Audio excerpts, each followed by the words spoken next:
ఆదికాండము 6వ అధ్యాయము. నరులు భూమిమీద విస్తరింపనారంభించిన తరువాత కుమార్తెలు వారికి పుట్టినప్పుడు దేవుని కుమారులు నరుల కుమార్తెలు చక్కనివారని చూచి వారందరిలో తమకు మనసు వచ్చిన స్త్రీలను వివాహము చేసుకొనిరి.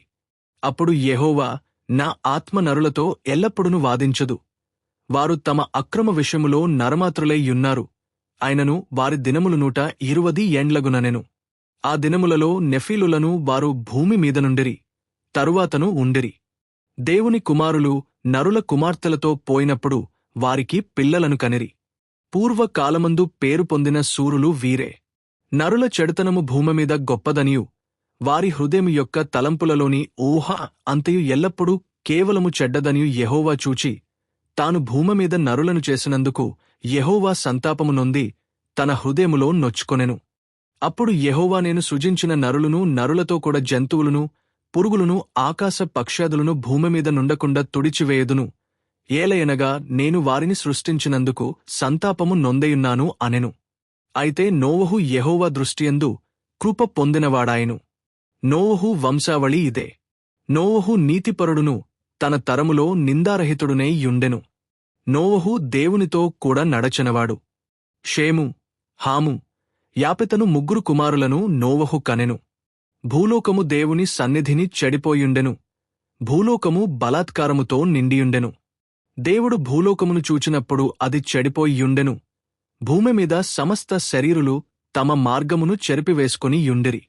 దేవుడు నోవహుతో, సమస్త శరీరుల మూలముగా భూమి బలాత్కారముతో నిండియున్నది గనుక నా సన్నిధిని వారి అంతము వచ్చియున్నది.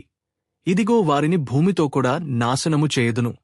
చితిసారకపు మ్రానుతో నీకొరకు ఓడను చేసుకొనుము.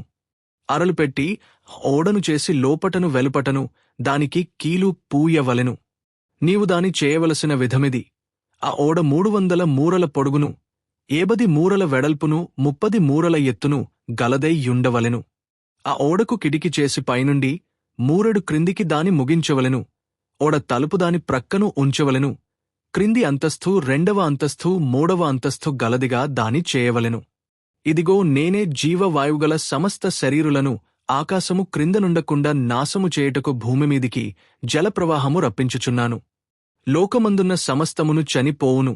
అయితే నీతో నా నిబంధన స్థిరపరచుదును.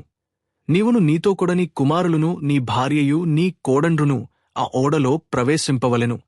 మరియు నీతో కూడా వాటిని బ్రతికించి యుంచుకొనుటకు సమస్త జీవులలో, అనగా సమస్త శరీరుల యొక్క ప్రతి జాతిలో నివి 2 చొప్పున నీవు ఓడలోనికి తేవలెను. వాటిలో మగదియు ఆడుదియు నుండవలెను. నీవు వాటిని బ్రతికించి యుంచుకొనుటకే వాటి జాతుల ప్రకారము పక్షులలోను, వాటి జాతుల ప్రకారము జంతువులలోను, వాటి జాతుల ప్రకారము నేలను ప్రాకు వాటన్నిటిలోనూ ప్రతి జాతిలో 2 చొప్పున నీ యొద్దకు అవి వచ్చును. మరియు తినుటకు నానా విధములైన ఆహార పదార్థములను కూర్చుకొని నీ దగ్గర ఉంచుకొనుము. అవి నీకును వాటికిని ఆహారమగునని చెప్పెను. నోవహు అట్లు చేసెను. దేవుడు అతనికి ఆజ్ఞాపించిన ప్రకారము యావత్తు చేసెను.